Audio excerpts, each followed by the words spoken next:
All right, this is chapter 2, section 3. You might be sick of hearing it. I'm sick of saying it. You go to topics, chapter 2, chemistry of life. You go to the chapter 2 notes. This opens up. You click on chapter 3. You open up chapter 3. What the heck's that Venus flytrap doing there? How are you today? We're going to talk about carbon structures today. And carbon structures matter.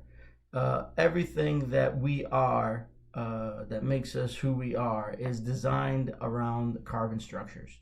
So carbon is pretty special in our definition of life for many reasons, some of which are carbon's one of the few atoms that can form 4 bonds. Some things can form 3, other things can form 2, 1, right? Some things form none, but 4, that's kind of rare. And it's plentiful, right? There's a lot of it. And they generally come in 3 basic structures. A straight chain, which literally means a long, continuous chain of carbon bonded together. A branch chain, where it's a long chain that's branched across with another. And then a ring. And we'll see some examples of that. Here is a straight chain. Look at carbon, carbon, carbon, carbon, carbon. Now these lines might be confusing to you.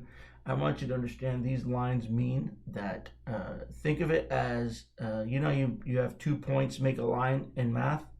Hopefully if you don't know that, learn it now. 2 points in math can make a line. So when you see a line, I want you to imagine there's 2 points at the end of that line.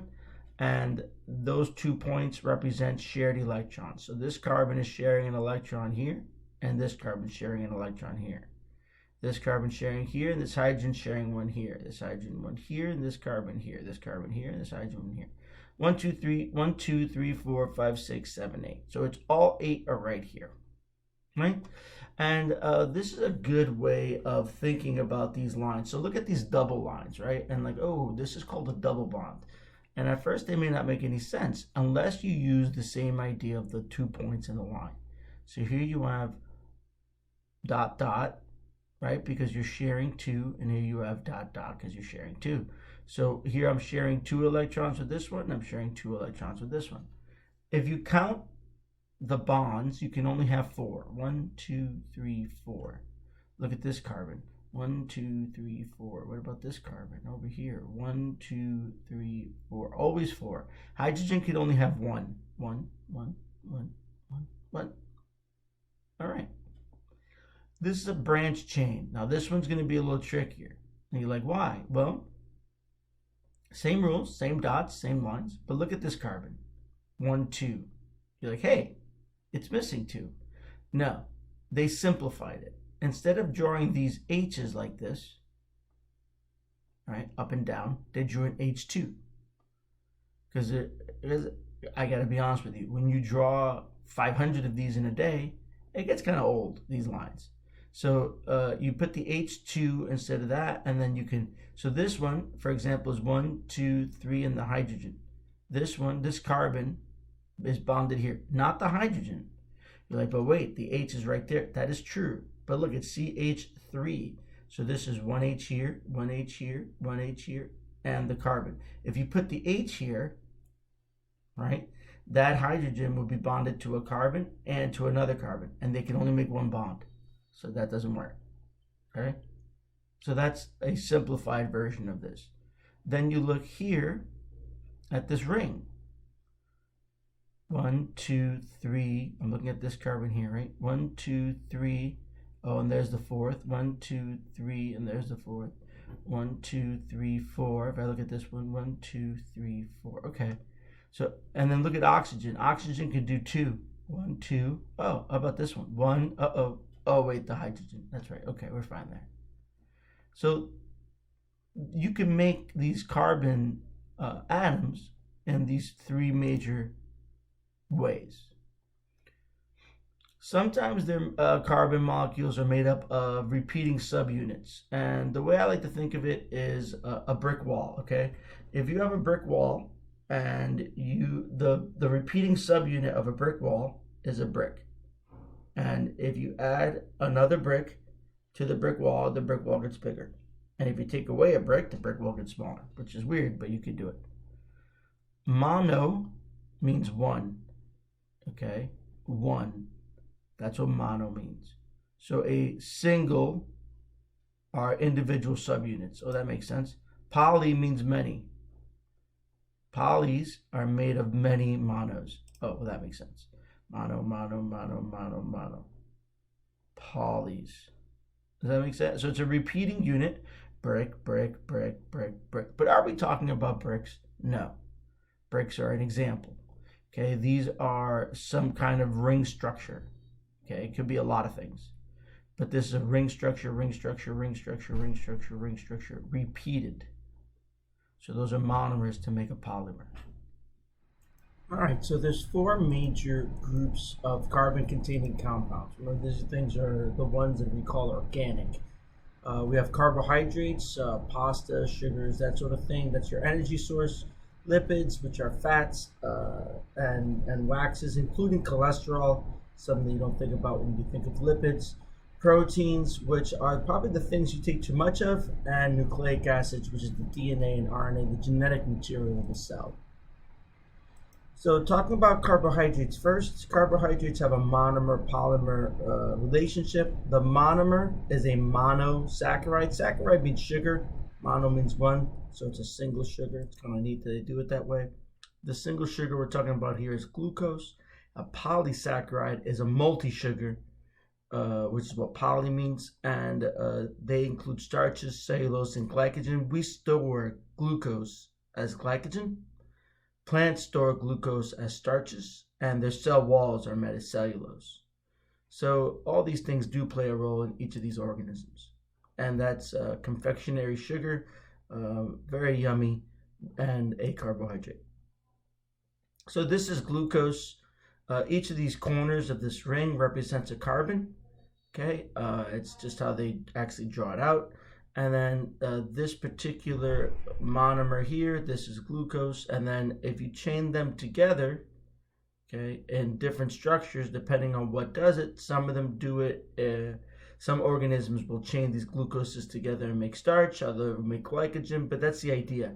You take a monomer, a monomer, and a monomer, a monomer, and you make it this is a branch chain. So this would be a polymer of that. So then this is a monomer-polymer relationship. Other lipids include things such as triglycerides. So another carbon-containing compounds are lipids, and the lipids are mainly triglycerides. Their tri means three. Glyceride, because this is an alcohol head called glycerol. Now, this is not the alcohol that you drink. This is not the alcohol you get drunk off of. Alcohol does not mean a chemical that gets you drunk. Alcohol is a chemical property that many chemicals share. They have to have a hydroxide, which is OH. They have to have a low boiling point. They have to be able to become gas in room temperature, stuff like that. So this is there are a few characteristics that all alcohol share. Only ethanol makes you drunk. So I don't want you to think alcohol is only what you find, in wine, etc. This is more along the lines of a chemical alcohol. And these are fatty acid chains. So these are carbon chains that go on forever. Now, alcohols are all polar. Now, this alcohol is polar. So it has lipids have a polar head. These fatty acids are nonpolar, which so they have nonpolar tails. And this becomes a big deal when you look at your ability to be soluble in water. So this will dissolve in water, but this will not. This will mix with water, but this will not. A special kind of triglyceride is called a phospholipid. And it's not traditional triglyceride. Instead of 3 fatty acid tails, it adds something called a phosphate, PO4 negative. PO4 negative is superpolar. It's not just polar, it's like superpolar. So it really, really likes water, and it really, really dislikes lipids. And non-polar things make it, it rejects non-polar things. Now you're like, who cares, right? Well, this becomes the main component of your cell membrane, because this polar area and this nonpolar area make it a perfect little sandwich for a cell membrane. So we're looking here at the edge of a cell. And when you look at the edge of a cell, you see, here's your phosphate head. Here's another phosphate head. Here's your nonpolar tail, right, coming this way. So phosphate head, two nonpolar tails. And what you end up with here is, like, think of it like a lipid sandwich, like a fatty acid sandwich. Polar heads on the outside like bread, and then the lipid in the middle. Now, if you notice here, you'll also see some cholesterol here. You'll see some proteins. You'll see a protein channel. You'll see a bunch of stuff embedded in here. Think of it like part of the sandwich, okay? But the cell membrane then here is literally this nonpolar region, right? And the polar regions on top and bottom. All right, so not all lipids are made equally, okay? Some lipids have different health effects on our bodies. So, for example, we have 3 major types of fatty acids, of lipids, in terms of our diet. We have saturated fat, unsaturated fat, and trans fat. Saturated fat is the fat that is found mostly in animal products. So as you can see, the fatty acid tails are straight shades. They don't bend at all. They kind of go straight, for a long time. And that's their structure. So when you stack fatty acid that are saturated, like triglycerides that are saturated, you can stack them up very easily because they're flat. They're like pieces of wood. You can just stack one on top of the other, on top of the other. Now, unsaturated bend because they have double bonds. The chain of carbons here has double bonds in it, and those double bonds change the angle. So instead of it being a perfectly flat piece, it's like very bent. And when you try to stack it, right, you can't, because they don't bend in the same place and they don't bend in the same way. So if I were to take a spoonful of saturated fat, I'd get a lot more molecules of fat, of fatty acids, than I would if I were to take an unsaturated spoonful, because the bending would push some of them out of the way. Trans fat is different. First of all, trans fat is manufactured. We do not find trans fat in nature. We created trans fat. Trans fat always has a double bond, always in the same place, always in the same way, every time. But because it has a double bond here, in the same shape, in the same way, each of these trans fats can stack on top of each other and lock into place. So it's even more densely packed than saturated. Trans fat is many times more densely packed because each one will lock right into place and fit perfectly one into the next. So they used to use trans fats a lot in different foods to make them have a creamier taste to them. However, the actual trans fat is very, very, very unhealthy. It clogs arteries and it makes it a very unhealthy event. So what ends up happening is these trans fats are so unhealthy that companies are moving away from them. Although it's very yummy, the creaminess of that level of food, because it's so much creaminess, so many fatty acids in a spoonful. So again, in a unit volume, okay, in a spoonful, the thing you'd have the least of is unsaturated fat. It's a liquid at room temperature. The next highest amount of fat you get is saturated, and the maximum amount of fat you could get is trans fat. And trans fat, for that reason, is the unhealthiest for us.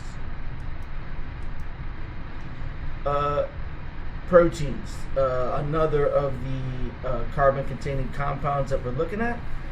Proteins are made of polymers. They're in polymer situation, and they're made of amino acid monomers.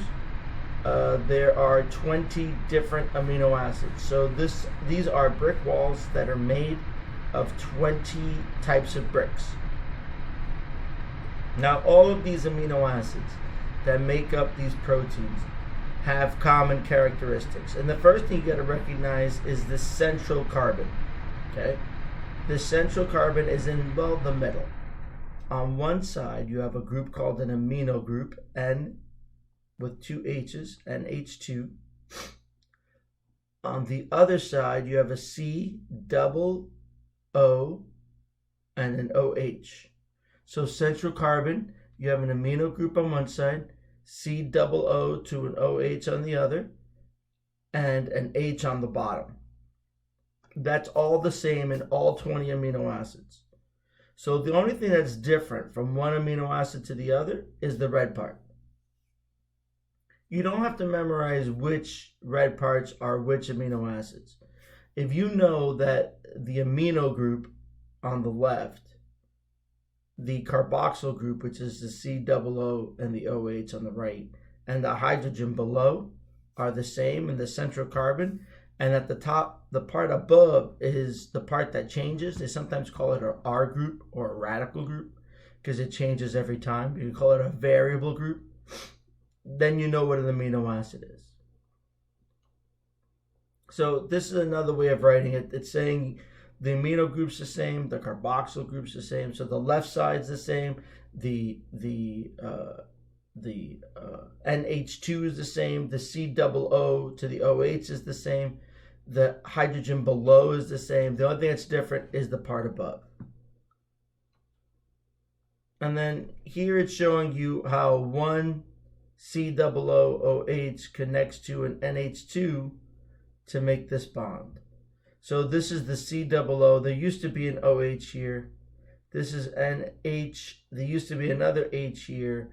Those come out, and then you can make, and this is how you connect one amino acid to the other. You literally take the C double O OH part, okay, so the OH that was here and the H that was here, and you combine them. And by the way, I don't know if you noticed, but if I have an OH and an H, I have two H's and an O. That's H2O. So what happens is when amino acids connect to each other, water comes out.